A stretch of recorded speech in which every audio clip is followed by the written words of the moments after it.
tips for managing neurodiverse teams. I'm with Tiffany Smith today, everybody, and I suggest you get your tea or your beverage because you're going to want to hear the tips that this woman has. I've known Tiffany now for, a little bit over a year. And I can tell you the very first time I met her, I'm like, oh my God, who is this person? She's so talented and gifted, and she thinks really smart and has a great personality. And then I got to know her even more, and I still think it a year later. So I asked her to be on the show with us to talk about how she manages a team. She manages a fairly large team with lots of neurodiversity going on and different skill sets and different job responsibilities. So there's lots of variance in what Tiffany has to deal with on a day-to-day basis. Quite frankly, I don't know how she does it. I guess we're going to learn that.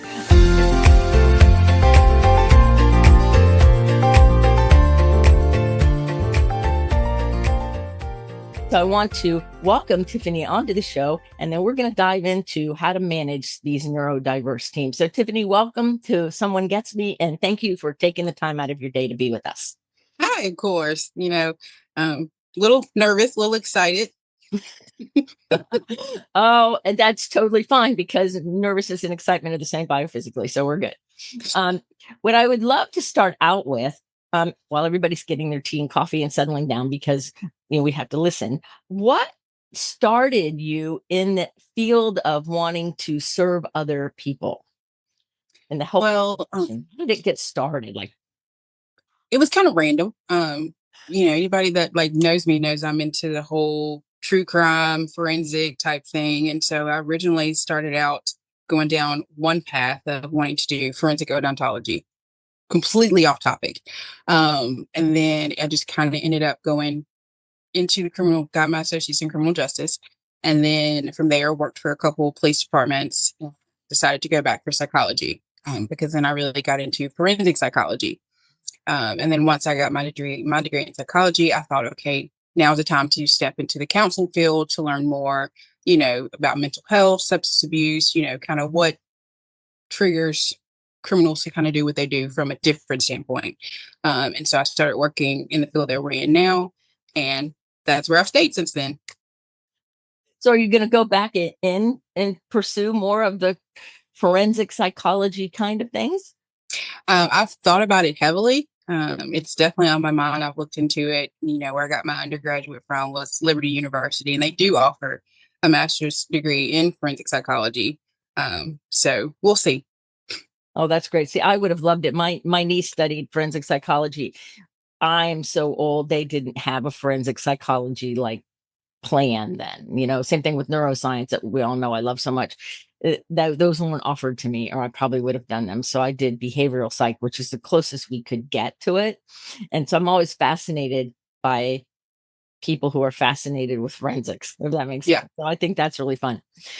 So tell us a little bit about the diversity in thought processing, belief systems, and things like that of the team that you manage. Like when you think about all the people that you manage, what are some of the diverse little points that pop out that you go, oh, okay, this sets this person apart, that person apart, that kind of thing? We'll start from the lower end. We've got some very quiet people who are kind of standoffish, stay to themselves. They want to come in, get their work done, go home. And then we have those on the complete opposite end who are just loud and they're here to have fun. I mean, they want to get their work done too, but they also want to have fun, and mingle with everybody. And so that's really the biggest range. But then as far as individually, there are some that are more analytical when it comes to learning and how they work. They have to stick to a straight schedule. This is what I need to do today. This is what I got to do tomorrow. This is what I got to do next month. And then we have those that kind of just wing it. And they're like, hey, I'm going to come in. What happens, happens. And they both ends kind of trigger the other one. So it's a process trying to figure out how to keep them apart, but have them work together at the same time also. Right. Because it's like, whoa, what do you mean? You're so organized. No, what do you mean? You're not organized. How does that all work? Right. I could see it just hearing you say that. So when you have all of this difference in personality and work style and processing, and a lot of people I mean, I'm assuming a lot of the people on your team also have different cultural beliefs and come from different parts of the world and the different kinds of way they do things too, right? Yes. I know we've got a couple that have everybody believes in a higher power there. And, we have, I think for the most part, there's the majority of the staff are probably Christians, but there's also that breakdown of different denominations within that. At the end of the day, everybody still believes in a higher power. And so I feel like that doesn't necessarily play a big role in how they are, until it comes down to personal life experiences, where, we've got people that are in have been in recovery themselves, and so they see things from the perspective of the patient, and then we have those that have never been anywhere near that, and so it's kind of trying to get that to mesh so that those people that have lived it can understand where the ones who haven't are coming from. And then we have those that are in the middle, or that may have family members that may struggle with addiction, and so that really plays a part in how they see things. Right. Yeah. Even if it's not like an overt belief system that's in your face, it it guides decisions and processes and how people hear and behave, I would think, right? Hmm. So how do you, with all these differences, what kinds of things do you do? Like some tips that you do that help people feel included and part of the team, even when maybe they might be an outlier in any one of these aspects, whether they realize it or not. Like, how do you bring people together and have people feel cohesive and included? I think the biggest thing is listening to everybody individually. Because just by like being able to sit down and have a conversation with each team member individually, then when we're in a group setting, I know, okay, hey, this person, they they clearly are uncomfortable, and I can tell they don't feel heard. So then I can take a step back and be like, hey guys, let's let this person talk so they can get their point across. Yeah, that's great. I think listening to what they're saying and listening to what they're not saying. Right. Right. Because I think sometimes people send a message in ways, like what they leave out. It's a lot of body cues and facial expressions. Right. Right. Right. But it's I've really gotten to know over the years, so I can pick up on little like eye gestures, and I'm just like, oh, this isn't going good. So you basically learned how to manage this kind of team um by the seat of your pants, so to speak. Yes. Right? I mean, like Yeah. you didn't go get a graduate degree in managing neurodiverse teams. Not at all. And so you've learned how to do it. So what quality in you do you think, or qualities in you do you think set you apart enough to be able to be successful at this kind of thing? Like, what about you made it so that you can deal with all these people? I honestly don't know. I mean, everybody tells me I'm a good listener, and I try to get to know each person, like I said, individually, so that I can know what drives them, what their beliefs are, so that I could be the best supervisor that I can be. And I also want to make sure they're heard, what they're saying is passed on to the higher ups. And so basically just learning them throughout the years. Just it's all about sitting, watching, listening, observing. Right. And I think that's an important point. I think that's a really important tip, is that the investment in listening and paying attention, and in that there's a level of empathy and care. So people feel like they're heard and they're cared about. So therefore they would trust you more. And then that allows the coming together to happen, even if people don't really see eye to eye. That's, Right. that's what it makes sense to me a lot. Yeah, that's really cool. So how do you accommodate different communication styles, like the soft people, the quiet people, and then the people who aren't so quiet? How do you accommodate that? My style is basically one on one. If I know that a topic that's going to be discussed is going to cause chaos, then I'll send an email. Oh, that's smart. And because then people will come into your office, right? Yep, because they'll come in like one at a time, and they'll complain about what they need to complain about or voice their opinions about it. And I can either like jot it down and be like, hey, send me an email about it. Because if I know it's going to cause chaos in a group setting, then I want to eliminate that. Because and then, this person's going to feed off this person, and then this person's going to feed off this person. But then this person over here is going to be like, oh gosh, this is too much. So In those situations, email works best. But if Yeah. I know that, it's something that the group's going to come together on and kind of agree and work together as a team, then I'll bring it to the group and kind of like I do in our meetings, ask each person individually so that we're not all trying to overtalk everybody. Because I imagine that when you have a lot of people who are passionate about things, there can be a lot of interrupting and talking over and thrashing, almost kind of like I can imagine like a little bit of chaos happening. And now you're in the middle of like a referee to get everybody quiet down enough to actually listen to what other people do, right? Yes, I unfortunately learned that the hard way back in 2020 when COVID was in its prime and we were doing like all of our staff meetings virtual. And there was kind of an argument between two counselors that came up. And I'm sitting there trying to figure out how to mute both of them. And they're just yelling back and forth at each other. And I'm just like, okay, what is happening? What is happening? Let's not do this. I couldn't click the mute button. And then I have another counselor saying, Tiffany, stop them. And I'm like, I'm trying. So from then on, I was like, yeah, if it's going to cause confusion and chaos, we're just going to send an email about it. So you learned by fire and you found a different way that works a lot better. Yes. Have you ever had anybody get so heated and upset that they left? They Like walked out. that meeting? Walked out of a staff meeting or walked out of work for a little while to calm down. Not with me, but yes. Yes. And, in those situations, if they walk out, then I'll send them a quick text and be like, hey, if you need to take the day, take the rest of the day. If you need to go to the store and come back, do that, just take the time to, regroup, calm down. And then if you want to come back in and talk about it, you can. If not, that's fine too. Oh, that's cool.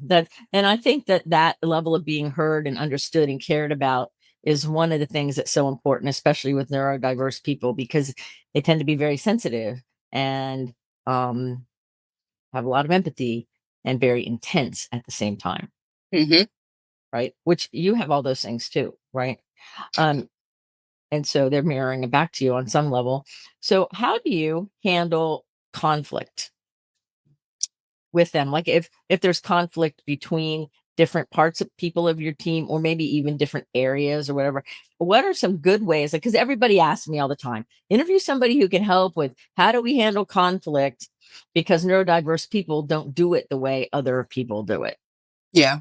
You can't tell them to shut up and be quiet, they'll just escalate. So Right. right, so how do you handle when there's a conflict of any kind? Like what do you do? If it's between like two staff, first thing I want to do is separate them. I don't want them yelling at each other back and forth. I want to give them that opportunity to kind of like think things through. And even if it takes a day or two to address it with the two of them together, I want to address it with them individually first. That way I can kind of say, okay, this is where this person is coming from, and this is where the other person is coming from. There's no hard feelings, nobody meant it to be, targeted towards you or offensive or anything like that. This is just their viewpoint. A lot of times, if I address it individually, then it helps kind of diffuse the situation. But then there are times where I'm like, listen, this is something that you two need to sit down and address. I've had instances where I pulled two counselors in my office that were kind of going at it, and had them I just let them go at it in my office. To be perfectly honest, like they yelled, screamed, said what they had to say, and I looked at them both and I said, listen, at the end of the day, you don't have to like each other, but you got to work together. I just need you to come in, do your job, help the patients, and then you can go home and not like each other. It's that simple. No one's asking you to be a family. No one's asking you to be friends. If you are, wonderful. I love it. But at the end of the day, I just need you guys to learn how to work together professionally. That's it. Oh, that's great. So that sounds really stressful to be in an office with two other people arguing and fighting. So how do you handle your own stress level? How do you discharge your stress? What do you do for your self-care? I diamond paint aggressively. Diamond painting. Oh, that's fun. Yeah. So typically I will do a diamond painting a week. If I have more time in the afternoons, then I can knock out your standard like 30 by 40 in like 2, 3 days. Cause I just come home and I sit down and I get lost in it. I would turn on like a court case on YouTube or a movie, and I'll just sit here and I'll just pluck away at these little dots. So what does doing diamond painting do to help you? How does it ease your stress? Does it just kind of clear your mind or help you relax, or what's It's the one of those things where I don't really have to put much thought into doing it because it's laid out. You know that these colors go on these letters or numbers, and so it just calms my mind. I'm not thinking about, what's going on over here, what needs to be done tomorrow, what has to be done next week, what's due by this date. I'm just sitting here, no thought whatsoever, diamond painting. right? So it gives you that your body and your soul and your mind time to come back to its own equilibrium. Yes, you can reset. So what else do you do for your own self-care? Well, I also have my dog. So I like to play with her, especially since she's getting older, less mobile now, unfortunately. So I spend time with her. We'll toss the ball. She'll go get it, bring it back. I spend time with friends outside of work, spend time with family. Um, but for the most part, I'm just at home diamond painting or watching a movie, just chilling. That's really great. So when you're getting to know somebody at the very beginning and you're trying to like sort out how to work with them as a supervisor, right? Like maybe a new hire or something like that, or maybe somebody you just don't know well yet. What are some things that you listen for to help you understand them more? The main things I kind of listen for are the questions that they have at first, because that's going to tell me, okay, these are the areas where they may need more assistance, or maybe this is not the way it's being done, is not how they learn. And so, from picking up on the way people learn things, that also kind of helps me. Okay, there, if you need to be more hands on, then I know, okay, moving forward, if I'm going to send you something, maybe I need to include step by step pictures to show you how to do it, or come in there and show you how to do it, or in like some cases, people can learn by watching. Me, I need to actually physically do it. So that's one of the reasons why a lot of times I'll come into a counselor's office and be like, go here, go here, go here. So they kind of get in that rhythm of knowing where to click and where to go for themselves instead of just watching. But it's all about just like listening to the first couple questions they have when they first come in, really. Yeah, I think that's really key too, because they tell on themselves, right, just by the way the question is or what it is they even need to know or think they need to know, Yep.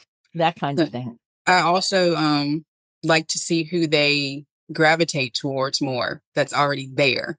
Oh, So by letting them sit with different counselors and not necessarily assigning them to counselors, by saying, okay, sit with somebody today.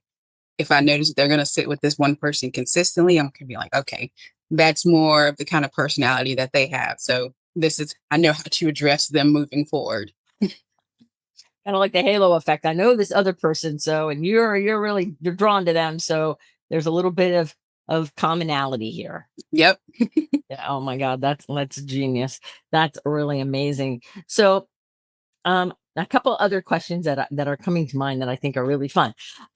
What I'd love to know is, you said that your learning style is hands-on.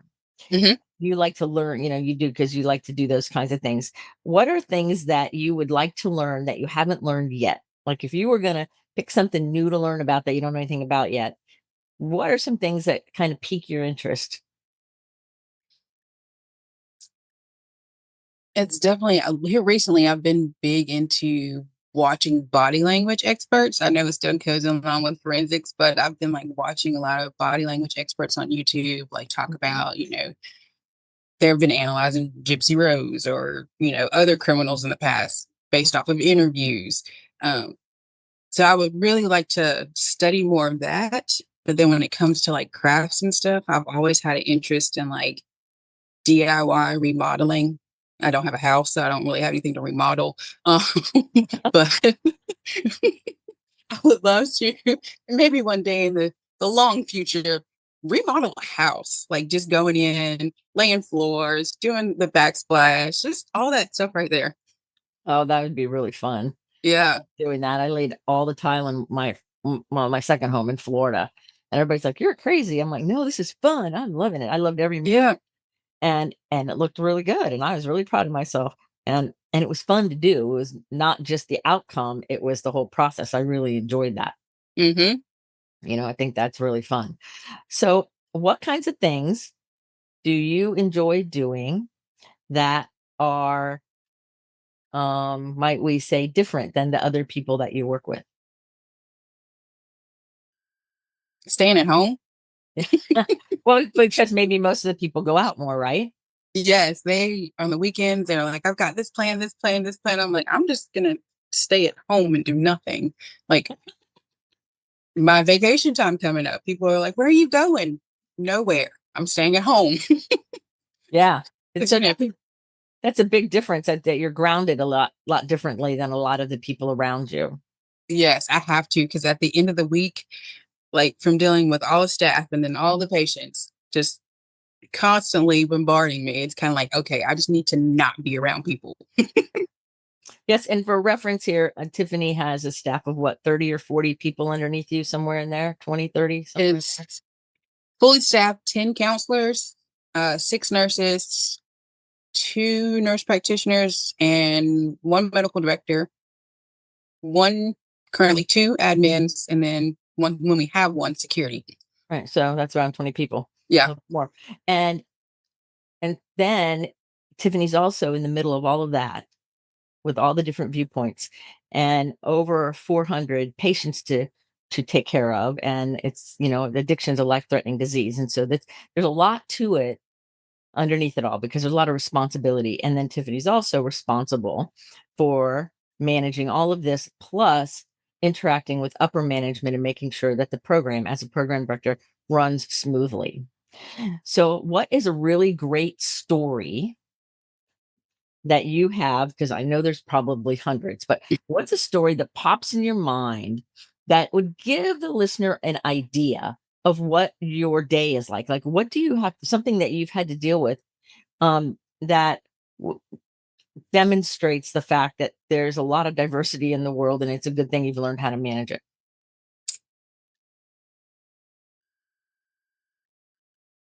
I would say the best example would be when the power goes out or the internet goes out.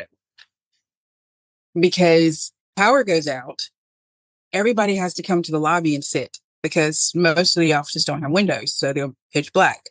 So that means that all of the staff is in the lobby at the same time, along with all of the patients coming in.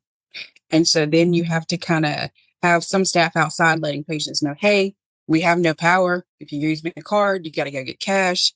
And then you've got the admin at the front who's trying to check people in and making sure they're getting the right cash and writing down the number and how much they paid. And then you have to give them like a sticky note to go stand in line, to go wait for the nurses to come dose them. The nurses have to learn how to function with a lantern and the hand pumps while giving the patient the correct dose.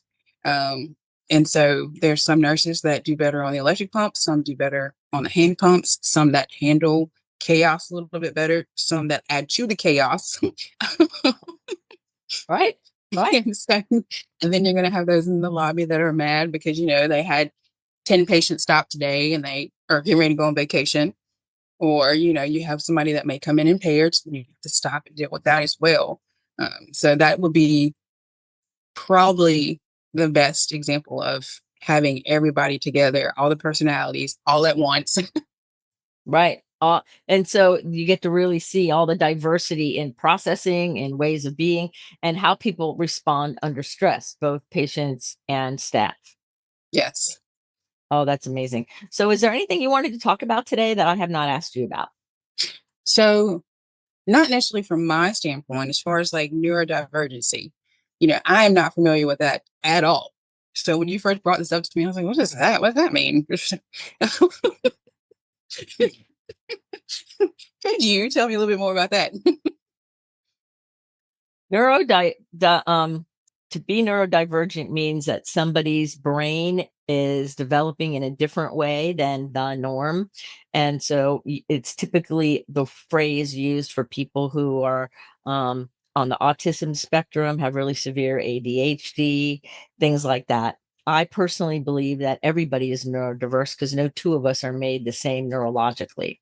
So my view is quite different, I guess, than a lot of other people. But the term is used commonly to describe somebody who falls outside the big part of the bell curve, outside of the norm of how they process. So, like, for example, somebody that's on the higher neurodiverse scale, like in the autism spectrum, might have difficulty with social cues, might speak louder or faster, or not know when to leave the room, or or have difficulty with intimacy or like connection with people because they're just out there. They're an outlier that way, and the way their brain functions and their neurology functions is different. And so you have that, and then you have people who are more what we call neurotypical, and the neurotypical people are the people that they fall in the big part of the bell curve, and so we would call them kind of like average. They just do like what you kind of would expect that you would read about in the textbook when somebody does this and somebody does that. They're not typically sensitive.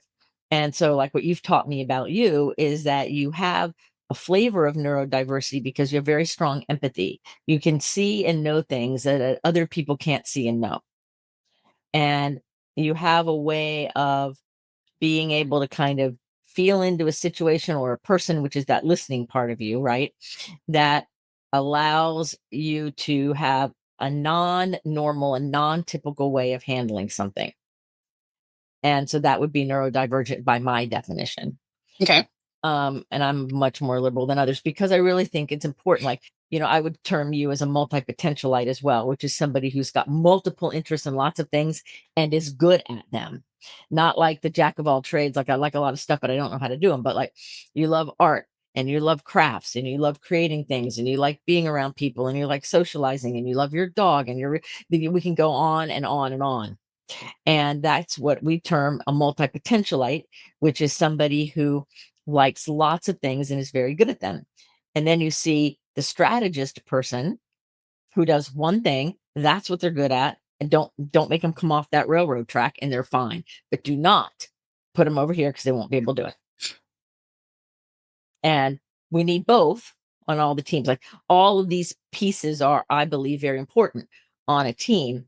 And so when you have a neurodiverse team, especially because to be a counselor and have an advanced degree, to go to nursing school and have to have more education than the average bear, typically you're going to find a little bit more neurodiversity because smarter people, it's positively correlated with them. So like I know a lot of the patients that I've worked with over the 4 decades I've worked in this industry, that the people who seem to suffer the most and have the most grief and pain typically are musicians or artists, or they have some other really amazing part to them. And they're typically smarter than the average bear. Like when you really get down to it, it's almost like you want to say they're too smart for their britches. That's neurodivergence in action, those kinds of things. And so that's why I asked you to be on the show, because you have experience in all of it, even though you don't use the word, which I think is important for everybody, because so many people go, well, I don't want to use the word gifted. I don't want to use those words. And I'm like, well, okay, you don't have to use the words, but it's still a thing.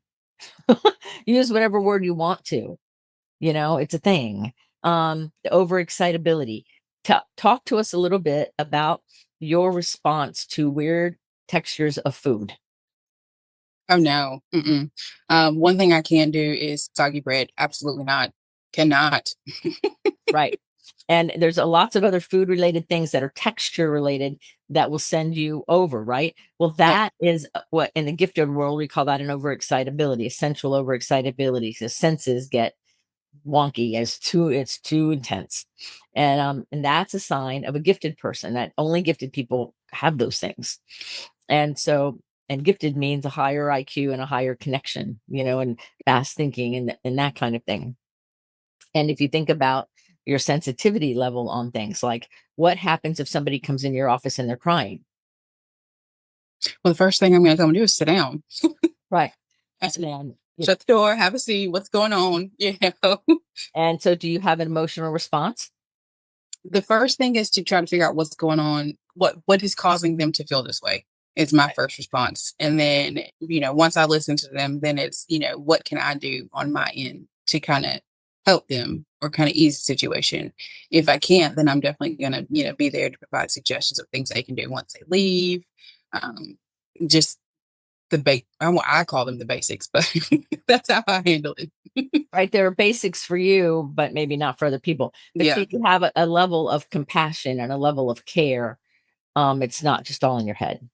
So there's all of these different pieces that make somebody in my world more neurodiverse than others. And so when you bring a group of people together, since no two people are the same, and we all have different autobiographies and different ways of interpreting all the information that's coming through our senses, and we have different levels of sensitivity, and we're all working on whatever we're all working on in our own personal development journey, then it makes sometimes for some exciting and interesting and dicey and boring situations.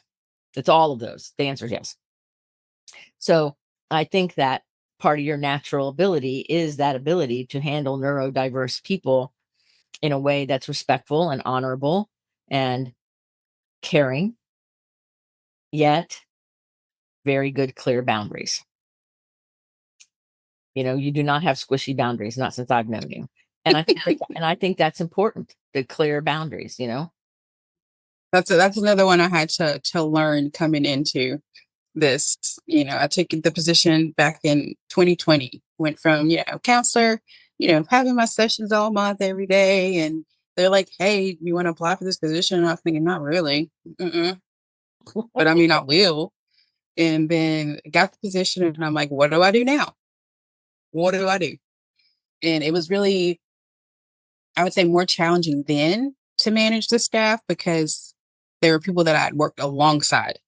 And now some of these people who have been in the field longer than me, they trained me coming in. So it's kind of like, hey, I know you trained me, but now I got to tell you what to do.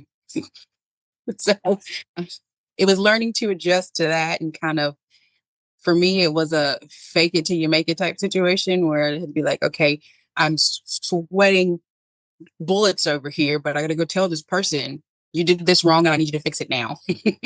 Right, right. And so there's a big learning curve in that, right? Yeah. Yeah. That's wonderful. So, a question that I have from one of the last questions I have is, what is the most memorable food you've ever eaten?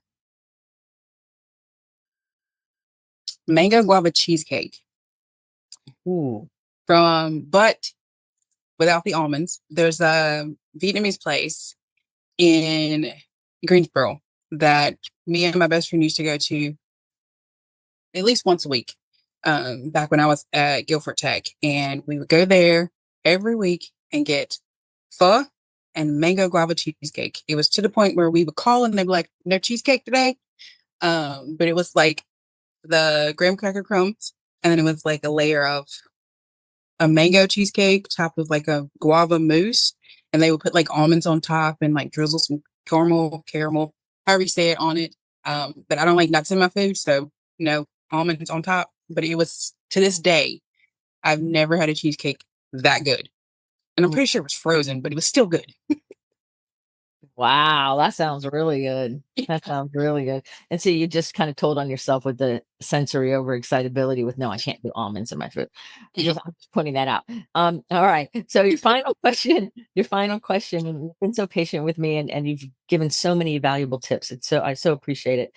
The final question is, if we were going to put a billboard up that the entire world was going to see with Tiffany Smith's message, what message would you like the whole world to see from you?